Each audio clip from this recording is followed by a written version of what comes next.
ओम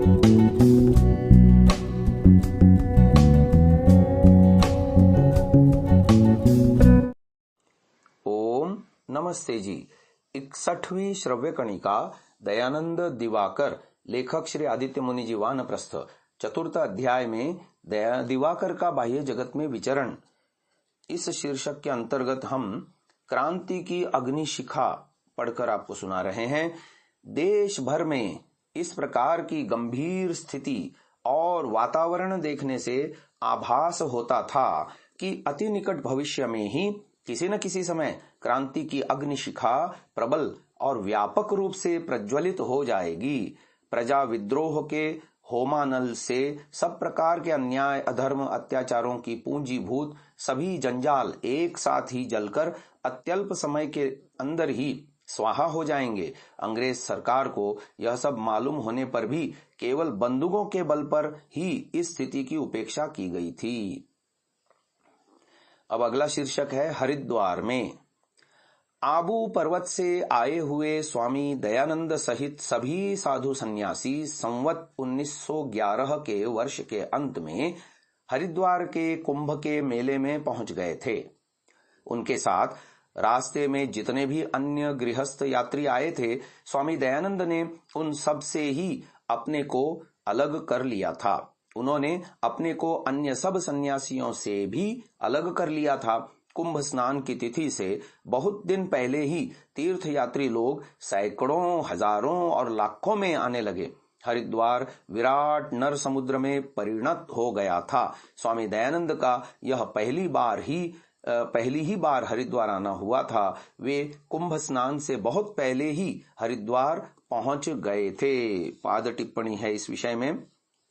आबू से हरिद्वार तक की 70 योजन की यात्रा स्वामी दयानंद की चलने की गति को दृष्टिगत रखते हुए मात्र 14 दिन की बैठती है, परंतु चूंकि मार्ग में वे कुछ स्थानों पर घूमते, घामते और ठहरते हुए ही हरिद्वार पहुंचे थे, इससे अनुमान होता है कि इस यात्रा में उन्हें 3 सप्ताह लगे होंगे और वे कुंभ के मेले में फाल्गुन संवत 1911 के शुक्ल पक्ष यानी 17 फरवरी से 3 मार्च 1855 के अंत में अथवा चैत्र मास के कृष्ण पक्ष के प्रारंभ में पहुंच गए होंगे। 11 अप्रैल 1855 तदनुसार वैशाख कृष्ण 9 संवत 1912 विक्रमी को नहीं, जैसा कि पंडित लेखराम आर्यपतिक ने लिखा है, क्योंकि इस दिनांक तक तो कुंभ मेला समाप्ति की ओर अग्रसर हो चुका था। सन 1867 के कुंभ मेले में भी स्वामी दयानंद इसी प्रकार फाल्गुन शुक्ल प्रतिपदा 7 मार्च 1867 को एवं सन 1879 के कुंभ मेले में फाल्गुन शुक्ल 6 यानी 27 फरवरी 1879 को हरिद्वार पहुंचे थे। निश्चित रूप से सभी जगह घूम घूम के सब कुछ उन्होंने अनुभव कर लिया था। सिद्ध योगी साधकों का अनुसंधान करना ही उनका मुख्य कार्य था। आशय हिमालय के चारों धाम, केदार, बद्री, गंगोत्तरी, यमुनोत्तरी जाने के रास्ते हरिद्वार से ही आरंभ होते हैं। हरिद्वार में 5 महातीर्थ हैं: गंगा द्वार, कुशावर्त, बिल्वकेश्वर, नील पर्वत और कनखल। योग साधना और योगियों की संगत में रहना, इन दोनों कार्यों के लिए स्वामी दयानंद ने नील पर्वत को चुन लिया था। इस विषय में पाद टिप्पणी है। चंडिका मंदिर नील पर्वत पर स्थित है।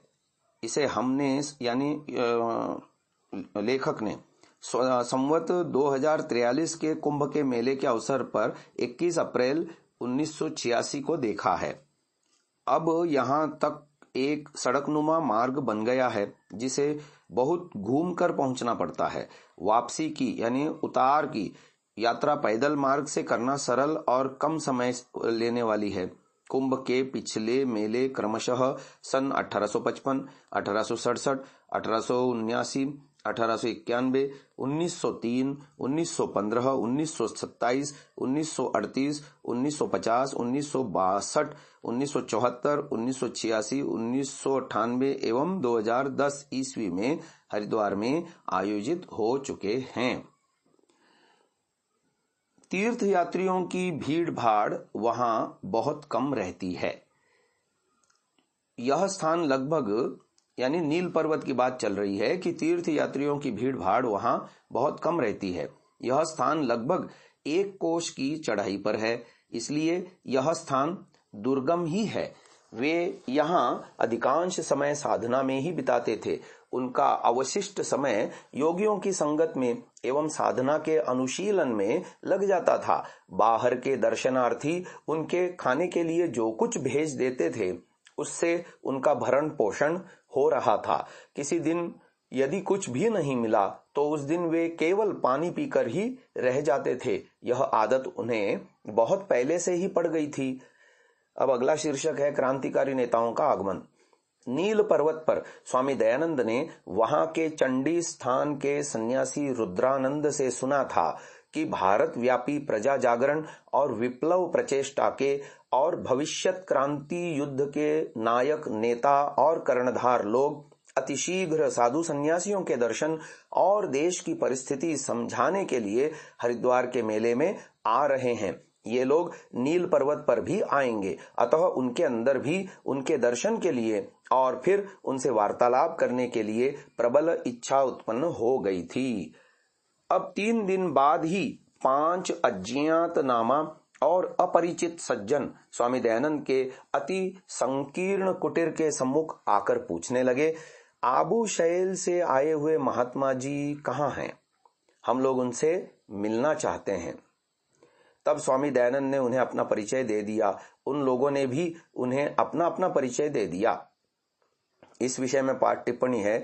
जब ये क्रांतिकारी चंडी के मंदिर पर आए तो सन्यासी रुद्रानंद ने उन्हें बताया कि आबू पर्वत से आए एक महात्मा जी आप लोगों से मिलने की प्रबल इच्छा रखते हैं, जो अमुक कुटी में ठहरे हुए हैं। इसी जानकारी के आधार पर इन लोगों ने स्वामी दयानंद सरस्वती की कुटी पर आकर इस प्रकार पूछा था।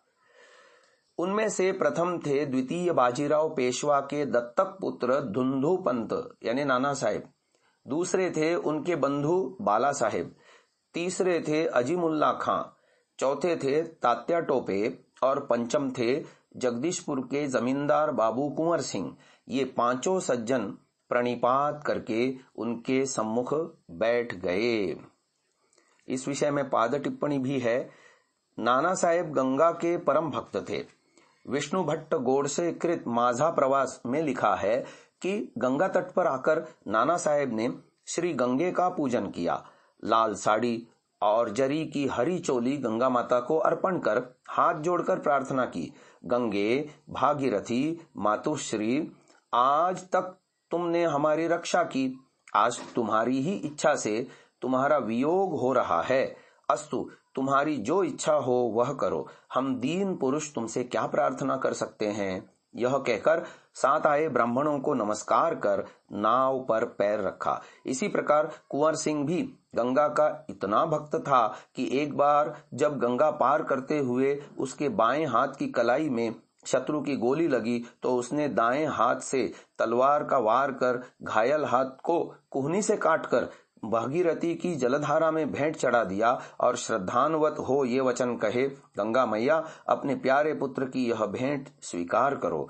ऐसे गंगा भक्तों और उनके आश्रितों का गंगा तट हरिद्वार पर लगने वाले कुंभ जैसे महत्वपूर्ण मेले में सम्मिलित होना सर्वथा स्वाभाविक ही है। तथापि नीचे लिखे प्रमाणों से भी उनके 1855 में वहां पहुंचने की संभावना बनती है। नाना साहब, जब नाना साहब को सरकार से खानदानी पेंशन पाने की सारी आशा 1853 ईस्वी तक जाती रही, तब वे कई बार दिल्ली और कालपी आए थे और 18 अप्रैल सन 1857 ईस्वी को वे लखनऊ गए थे, जहां से वे संदिग्ध परिस्थिति में लौटे थे।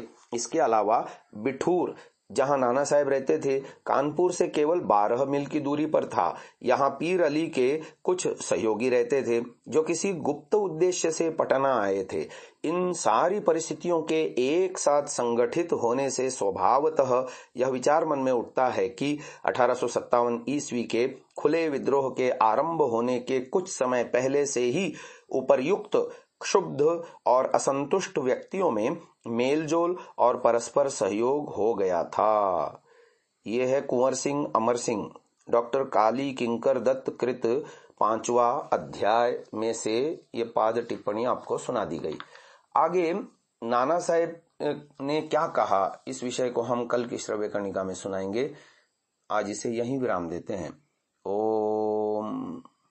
महानुभावों, इस सात्विक विचारधारा को जन जन तक पहुंचाने के लिए आपसे सहयोग की अपेक्षा है। पहली बार यदि आप इस चैनल पर आए हैं तो हम आपसे निवेदन करते हैं कि इसे सब्सक्राइब अवश्य करें और बेल आइकन को दबाएं, जिससे प्रत्येक वीडियो आपको निश्चिततः मिले। हमने प्रायः देखा है अनेकों महानुभाव वीडियो तो देखते हैं परंतु चैनल को सब्सक्राइब नहीं किया हुआ है, तो हमारा उनसे भी निवेदन है कि इसको अवश्य सब्सक्राइब करें और ये वीडियो अन्य जनों तक भी साझा करें, शेयर करें। अपने बहुमूल्य विचारों से हमें कमेंट द्वारा अवश्य अवगत कराएं। प्रत्येक कमेंट को हम अवश्य ही पढ़ते हैं। ओम।